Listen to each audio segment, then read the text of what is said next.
नमस्ते। KP college के online platform पे आप सभी का स्वागत है। हम भी फर्स्ट ईयर के क्लासेस में आज देख रहे हैं अपना जो चैप्टर चल रहा था पोषक तत्व। आज नए पोषक तत्व के बारे में बात करेंगे जो है हमारा विटामिन।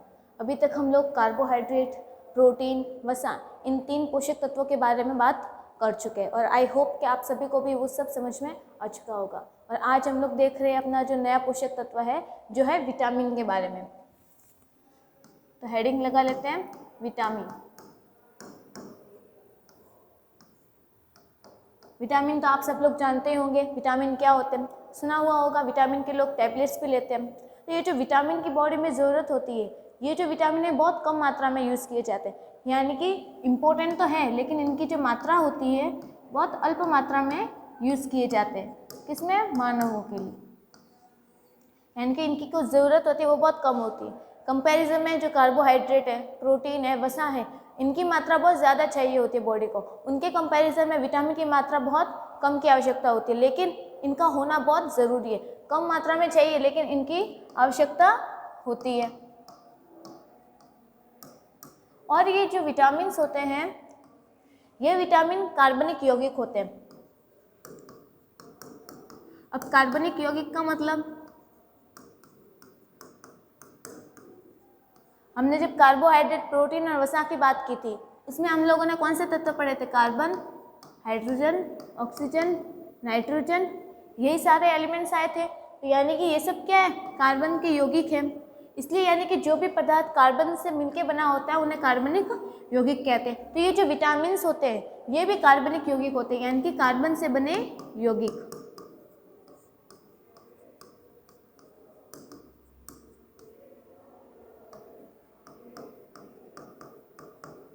कार्बन से बने यौगिक को क्या कहते हैं? कार्बनिक यौगिक। तो ये जो विटामिन्स होते हैं कार्बनिक यौगिक होते हैं और इनकी आवश्यकता बॉडी में होती है लेकिन बहुत कम मात्रा में चाहिए होते हैं। और ये जो विटामिन्स होते हैं ये बॉडी को क्या करते हैं? जब लोगों को विटामिन की कमी हो जाती है तो डॉक्टर क्या उनको देते हैं कि आप विटामिन की टैबलेट्स लो। इससे क्या मिलती है? वो स्वस्थ रहते हैं, शरीर फुर्तीला हो जाता है, तंदुरुस्ती आती है।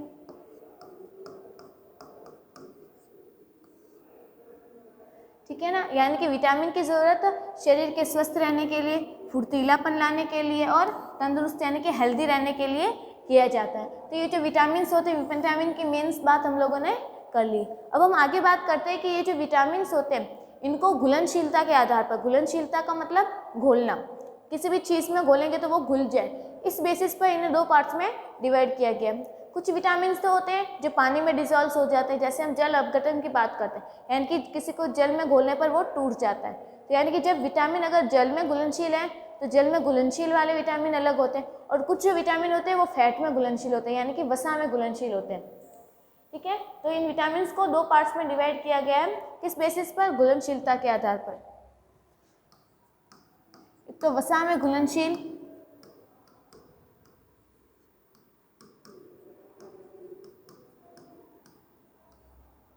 और एक है जल में घुलनशील।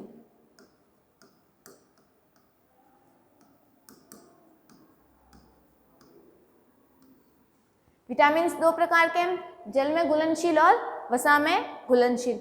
वसा में घुलनशील विटामिन है vitamin A, vitamin D, vitamin E और विटामिन के। अब जल में घुलनशील जो विटामिन है वो है विटामिन बी। और विटामिन बी में है B1, B2, B12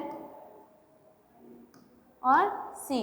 होते तो बहुत सारे लेकिन आपकी जो सिलेबस में वो सिर्फ यही मेन इंपॉर्टेंट जो विटामिन है वही दिए गए। तो जल में घुलने वाले विटामिन तो है विटामिन बी। विटामिन बी में B1, B2 और B12 और C।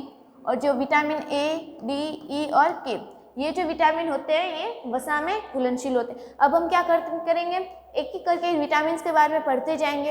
ये कैसे होते दिखने में, ये जो घुलनशील होते हैं या नहीं होते और इनके कार्य क्या है, इन सब के बारे में हम लोग एक एक बात करते हैं। सबसे पहले हम लोग बात करेंगे विटामिन ए के बारे में।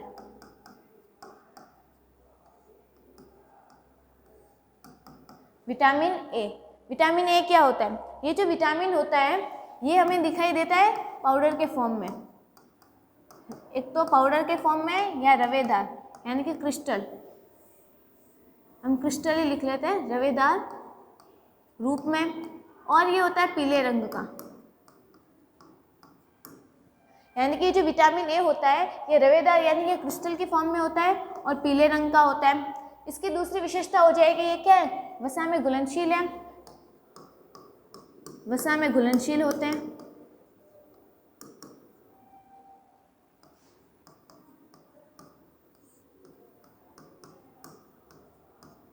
ये क्या होता है? वसा में घुलनशील होते हैं। फिर हम विटामिन ए के दूसरे विशेषताओं की बात करें, ये जो विटामिन होते हैं ये वायु की उपस्थिति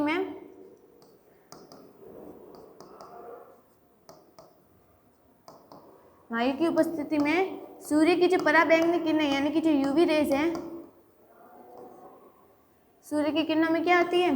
यूवी रेज यानी कि पराबैंगनी किरणें, अल्ट्रावायलेट रेज। तो ये विटामिन जो है वायु की उपस्थिति में सूर्य की जो पराबैंगनी किरणें हैं उनके कांटेक्ट में आ जाते हैं, उनके कांटेक्ट में आके वायु प्रेजेंट है, जो चीज़ वायु की उपस्थिति में होती है तो वो क्या हो जाती है? ऑक्सीकृत हो जाती है, और ऑक्सीकृत होके ये धीरे धीरे नष्ट होने लगती है। तो विटामिन ए क्या होते हैं? यह रवेदार के रूप में पाया जाता है, पीले रंग का होता है, वसा में घुलनशील होते हैं, और जब वायु की उपस्थिति होती है यानी कि हवा में वायु प्रेजेंट है उस उपस्थिति में ये जो सूर्य की किरणें होती हैं, वायु चल रही है, यहाँ पे भी सूर्य की किरणें आ रही है, उस सूर्य की किरणों में अगर इस विटामिन ए को लेके जाएंगे तो ये क्या हो जाएगा? ऑक्सीकृत हो जाएगा, और ऑक्सीकृत होकर धीरे धीरे ये क्या हो जाएगा? नष्ट हो जाएगा, यानी कि कम होते चला जाएगा। तो ये हमारी विशेषता है विटामिन ए की। अब विटामिन ए कार्य क्या करता है? ये जो विटामिन ए है ये देता है हमारी आँखों को रोशनी, आँखों को रोशनी देते हैं या फिर आँखों की रोशनी बढ़ाता है।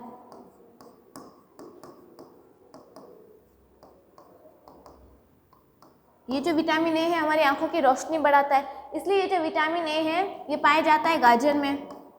सबसे ज़्यादा जो विटामिन ए है गाजर में पाया जाता है, जो घास होती है उसमें पाया जाता है। इसलिए क्या कहते हैं कि गाजर खानी चाहिए, गाजर खाने से आंखों की रोशनी बढ़ती है। क्यों बढ़ती है? क्योंकि उसमें क्या पाया जाता है? विटामिन ए पाया जाता है। तो विटामिन ए क्या करता है? आंखों की रोशनी को बढ़ाता है। फिर ये जो विटामिन ए होता है ये शारीरिक वृद्धि में भी मदद करता है,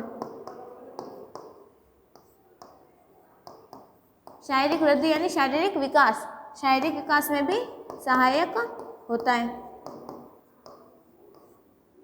तो ये कौन सा विटामिन है? विटामिन ए कौन सा? जैवसा में घुलनशील वाला। अब हम बात करते हैं विटामिन डी की।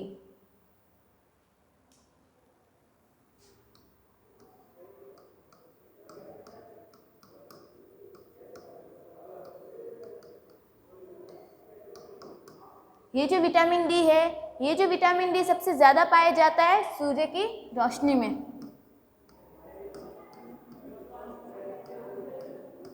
सूर्य की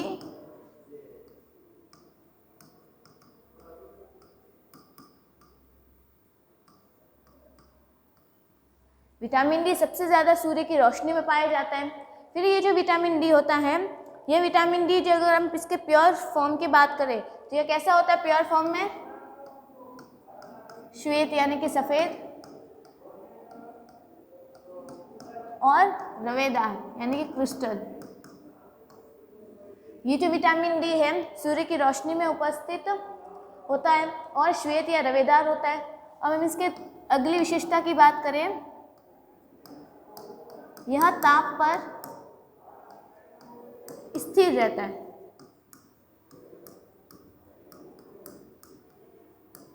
ताप पर स्थित रहता है यानी कि टेम्परेचर कितना भी रखो ये कैसा रहेगा? कांस्टेंट रहेगा। यह ना तो बढ़ सकता है ना घट सकता है। जैसे विटामिन ए था, विटामिन ए की बात कर रहे थे कि अगर हम इसको धूप में लेके जाएंगे, धूप में क्या होता है? सूर्य की किरणों में तापमान ज़्यादा होता है, टेम्परेचर ज़्यादा होता है, तो ये क्या होता है? विटामिन ए कम होने लगता है। लेकिन ये जो विटामिन डी है ये ताप के प्रति स्थिर होता है, यानी कि ताप कितना भी हो इसको कोई फर्क नहीं पड़ता है, क्योंकि ये खुद रोशनी में होता है। रोशनी, सूर्य की रोशनी में वैसे भी टेम्परेचर बहुत ज़्यादा होता है, तो ये उस टेम्परेचर यानी किसी भी टेम्परेचर के प्रति क्या होते हैं? वेरी फेवरेबल होते हैं। फिर हम अगर विटामिन डी के कार्य की बात करें,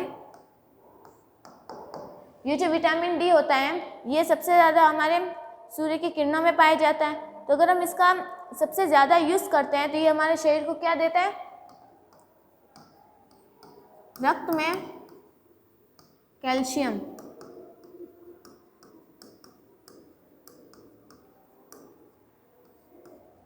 रक्त में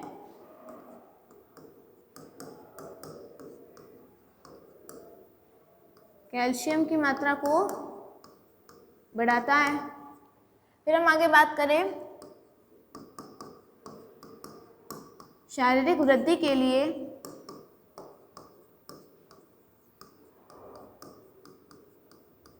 ये शारीरिक वृद्धि के लिए क्या करता है, हड्डियों को मजबूत करता है।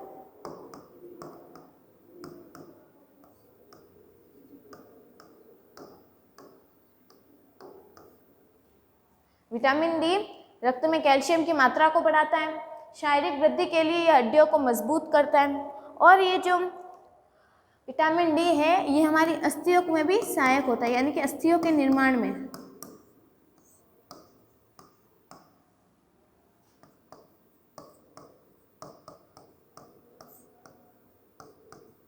अस्थियों के निर्माण में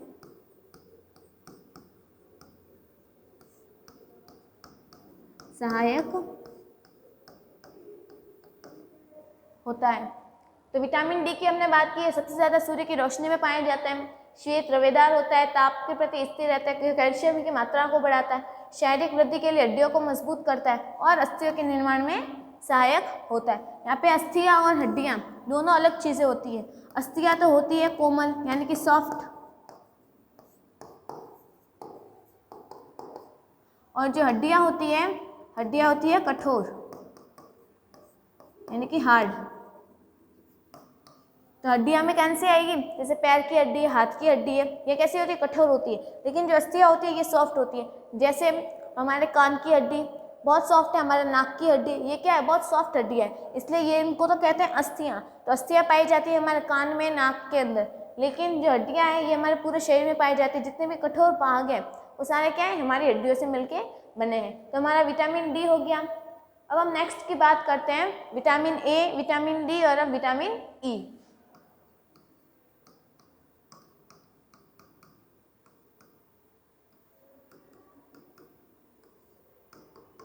विटामिन ई जो वसा में घुलनशील अगला विटामिन है, विटामिन ई। अब ये जो विटामिन ई होता है यह तेल जैसा पदार्थ होता है, यानी कि ऑयली होता है।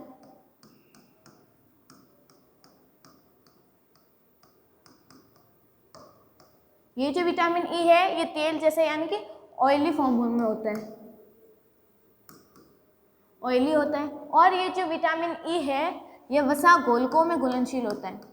अभी तक हम लोग बात कर रहे थे वसा में घुलनशील, अब है वसा घोलकों में घुलनशील, वसा घोलकों में घुलनशील। वसा घोलकों का मतलब है जिसमें वसा घुलनशील हो या उसमें भी घुलनशील हो जाता है, यानी कि ये जो विटामिन ई है वसा में तो घुलनशील है ही। अब वसा को अगर किसी में भी घोलेंगे तो वसा उसमें घुल गई तो उसमें विटामिन ई भी घुलनशील हो जाता है, यानी कि वसा को घोलने वालों में भी ये क्या है, घुलनशील होता है। फिर अगर हम बात करें आगे, ये जो विटामिन ई होता है ये विटामिन ई अगर यहाँ पे 20% है, यानी कि अगर क्षार की उपस्थिति है तो ये धीरे धीरे कम होने लगता है। विटामिन ए था, वायु की उपस्थिति में सूर्य की किरणों के कारण नष्ट होने लगता है। लेकिन ये जो विटामिन ई है, विटामिन ई क्षार यानी कि बेस, क्षार की उपस्थिति में धीरे धीरे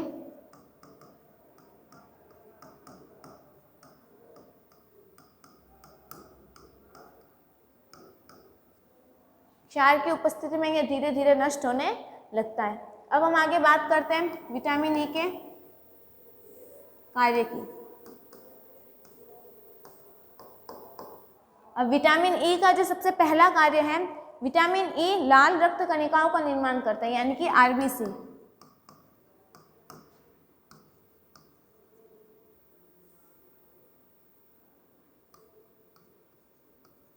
रेड ब्लड सेल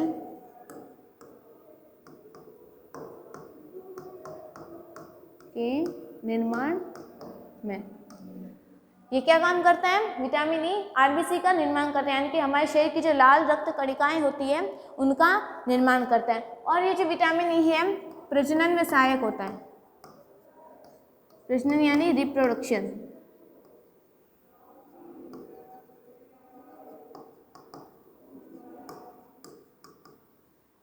प्रजनन में सहायक होता है। फिर हम अगली बात करें, आरबीसी में इसका यूज़ होता है, प्रजनन में भी इसका यूज़ होता है। और ये जो विटामिन ई है ये हमारे शरीर में कोलेस्ट्रॉल को कम करता है।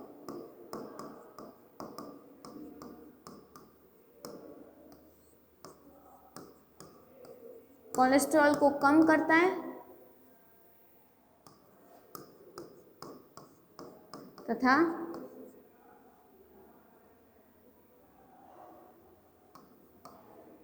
रक्त को स्वच्छ करता है।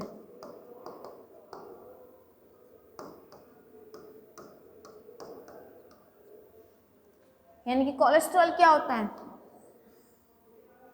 कोलेस्ट्रॉल का मतलब होता है कि जब हमारे ब्लड में कोई पदार्थ जमने लग जाता है, यानी कि अगर ब्लॉकेज होना शुरू हो जाता है जिससे किसी भी टाइम हमारा जो ब्लड है वो बहता रहता है या फिर रुकता ही रहता है, तो यानी कि ये क्या कहलाता है? कोलेस्ट्रॉल कहलाता है। तो हमारा जो विटामिन ई है तेल जैसा पदार्थ है, वसा घोलकों में घुलनशील होता है, क्षार की उपस्थिति में धीरे धीरे नष्ट होने लगता है और इसका कार्य ये आरबीसी का निर्माण करता है, रिप्रोडक्शन में हेल्प करता है, कोलेस्ट्रॉल को कम करता है। हम अगले अपने वसा घोलकों में बात करें, जो वसा में घुलनशील जो लास्ट विटामिन है वो है विटामिन के।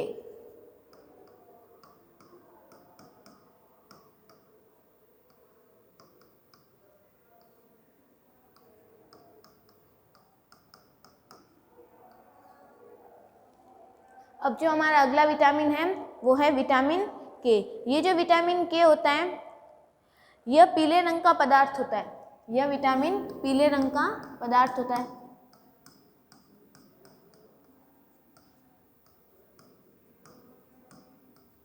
यह पीले रंग का पदार्थ होता है और यह क्या करता है? यह भी वायु की उपस्थिति में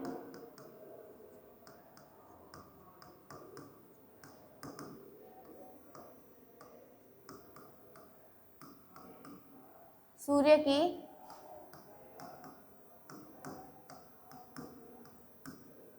यूवी किरणों से नष्ट होता है। और ये जो विटामिन है ये भी क्या होता है? यह पीले रंग का होता है। अगर यह भी वायु की उपस्थिति में आ जाता है तो सूर्य की किरणों से यह भी कम होने लगता है, यानी कि इसकी जो क्षमता है वो कम होने लग जाती है। फिर जो अगला विटामिन है, ये जो विटामिन के है ये क्या रहता है? ये भी ताप के प्रति स्थिर रहता है।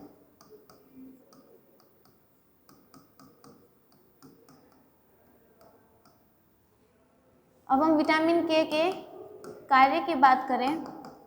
ये जो विटामिन के है इसका कार्य होता है, ये रक्त का थक्का जमाने में उपयोगी होता है, यानी कि हमारे जो ब्लड की क्लॉटिंग होती है इसका जो सबसे मेन काम है रक्त का थक्का जमाने में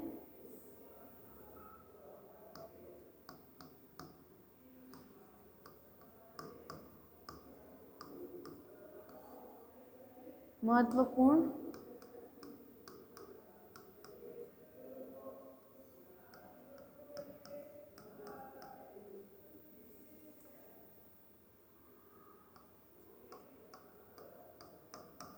योगदान होता है।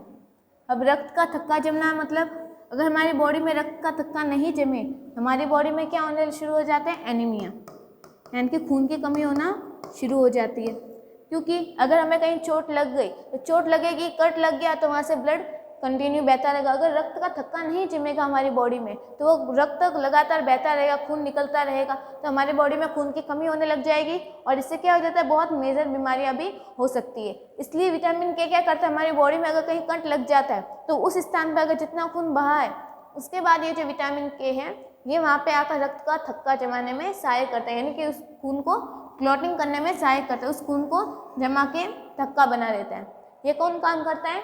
विटामिन के। तो हमारे जो वसा में घुलनशील थे विटामिन ए, डी, ई और के, ये विटामिन हमने पढ़ लिए। अब हम आगे बात करते हैं जल में घुलनशील। जल में घुलनशील में जो पहला विटामिन है वो है विटामिन B1। अब विटामिन B1 की बात करें, विटामिन B1 का जो कॉमन नाम है, ये विटामिन बी के जितने भी सीरीज हैं B1, B2, B3, B5, B6 और हमारा जो B12 है, अगर इन सब की बात करें तो इन सब के कुछ ना कुछ अलग से नाम दिए गए। ठीक है, तो हम इनके नाम की बात करें कि इनको कॉमन किस नाम से जाना जाता है। तो विटामिन बी का जो साधारण नाम होता है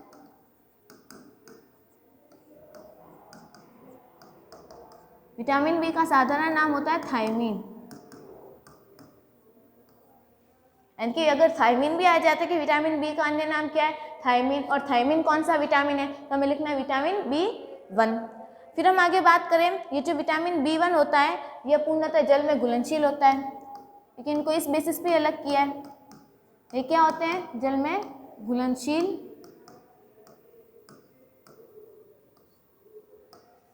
इसका साधारण नाम है थायमीन। यह विटामिन जल में घुलनशील होता है और ये जो विटामिन होता है यह अम्लीय माध्यम का होता है, यानी कि एसिडिक होता है।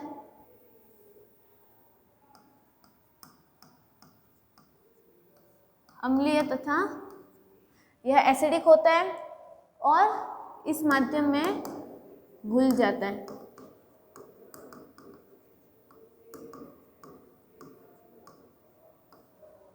यानी कि अगर हम विटामिन B1 की बात करें, इसे थायमीन भी कहते हैं, ये जल में घुलनशील होता है, यह अम्लीय होता है यानी कि एसिडिक होता है, और अगर इसको अम्लीय माध्यम में घोलेंगे तो यह घुलने भी लग जाता है। फिर हम इसके कार्य की बात करते हैं, यह विटामिन B1 क्या कार्य करता है। तो इसका सबसे पहला कार्य होगा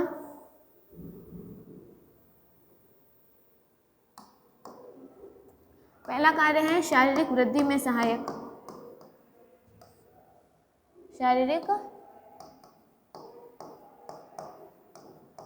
वृद्धि में सहायक। और जब भी हमने पोषक तत्वों के कार्य लिखे थे उसमें एक ये भी लिखा था, ऊर्जा प्रदान करता है।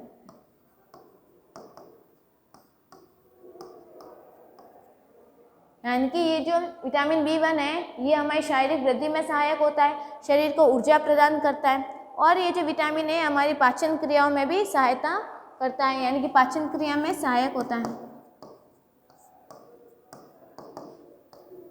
पाचन में मदद करता है। और RNA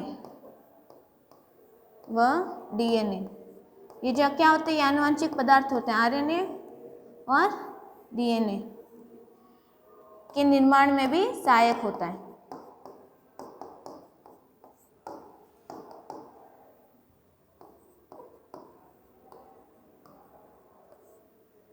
तो ये हमारे किसके कार्य हो गए, विटामिन B1 के। अब हमारा अगला विटामिन है विटामिन B2।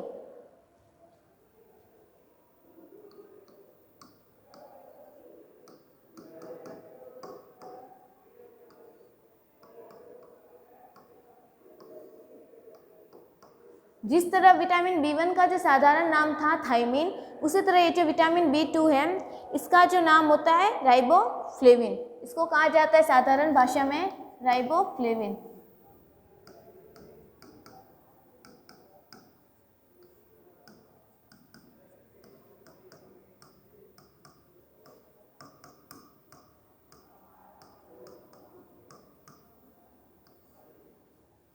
इसका साधारण नाम है राइबोफ्लेविन। और ये जो विटामिन B2 होता है यह पीले रंग का होता है, पीले रंग का द्रव होता है, और ये जो द्रव होता है ये जल में थोड़ा कम घुलनशील होता है। जल में घुलनशील तो होगा लेकिन पूरी तरीके से नहीं होता, थोड़ा सा कम डिसॉल्व होता है, तो इसलिए कहते हैं कि ये जल में कम घुलनशील होता है। फिर अगर हम इसके कार्य की बात करें, ये जो विटामिन B2 है इसका कार्य क्या है। ये जो विटामिन B2 है ये हमारी आंखों का स्वास्थ्य उत्तम रखता है, यानी आंखें स्वस्थ रखता है,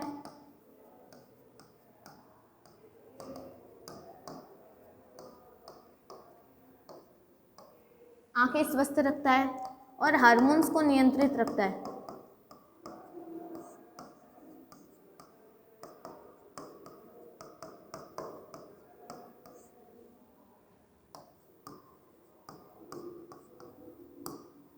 ये किसके कार्य हैं? विटामिन B2 के। इसे राइबोफ्लेविन भी कहते हैं। यह पीले रंग का द्रव होता है और ये जल में कम घुलनशील होता है, आँखों को स्वस्थ रखता है और हार्मोन्स को नियंत्रित करता है। फिर हम आगे बात करते हैं, जो हमारा लास्ट विटामिन बचा है वसा में घुलनशील का तीसरा विटामिन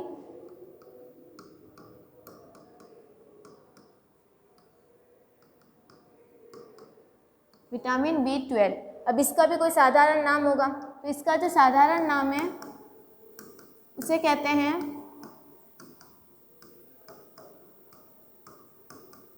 साइनोकोबालमिन।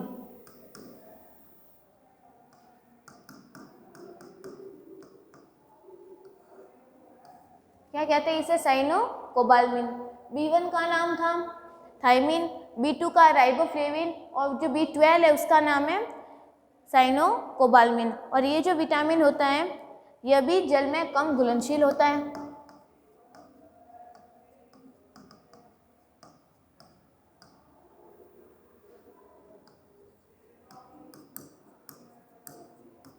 ये जल में कम घुलनशील होता है। और ये जो विटामिन है इसका अणुभार बताया गया है। अणुभार में यानी कि इस B12 का भार कितना होता है, तो इसका भार होता है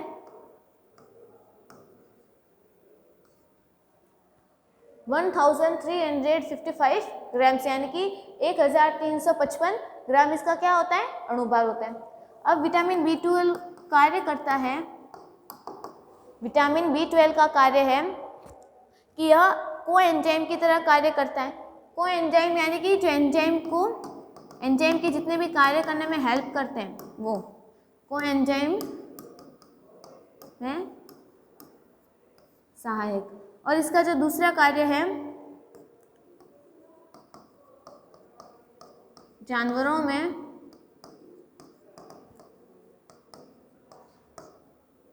वृद्धि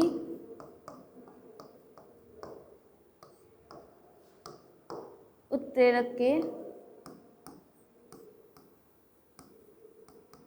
रूप में। तो ये किसका कार्य होगा? विटामिन B12 का। अब बचा है एक विटामिन C, चौथा विटामिन है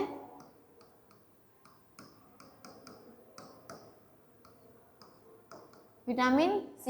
ये जो पता है विटामिन C किस में पाए जाते हैं? ये सबसे ज़्यादा खट्टे फलों में पाया जाता है। खट्टी चीज़ें जितनी भी होती हैं उन सब में क्या पाया जाता है? Vitamin C।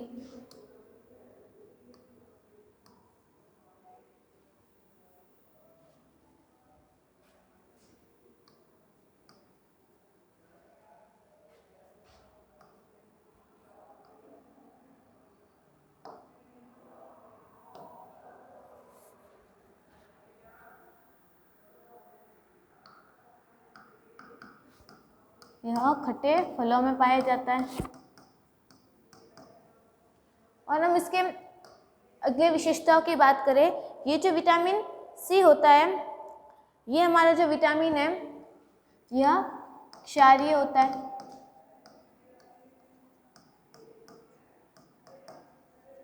और अगर इस विटामिन C की कमी हो जाती है हमारे शरीर में, तो विटामिन C की कमी से कौन सा रोग होता है? स्कर्वी।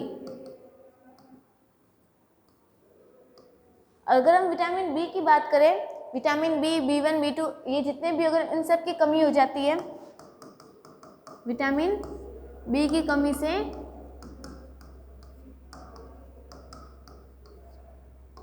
बेरी रोग होता है।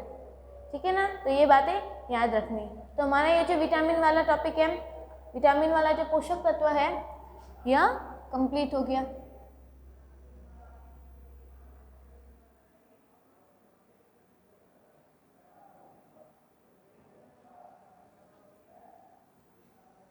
यानी कि हमारे जो विटामिन थे वसा में घुलनशील A, D, E, K ये हो गए सभी। और जो जल में घुलनशील थे B1, B2, B12 और C ये भी कंप्लीट हो गए। ये वाला विटामिन वाला जो टॉपिक है ये सिर्फ थ्योरी बेस्ड है, तो इसलिए आपको सिर्फ इसको समझना है और याद करना है। तो इसी के साथ हमारा ये जो चैप्टर था पोषक तत्व वाला, इसमें हमारा विटामिन वाला टॉपिक कंप्लीट हो गया। अब नेक्स्ट क्लास में लेके आएंगे हम अपना अगला पोषक तत्व। तब तक के लिए धन्यवाद।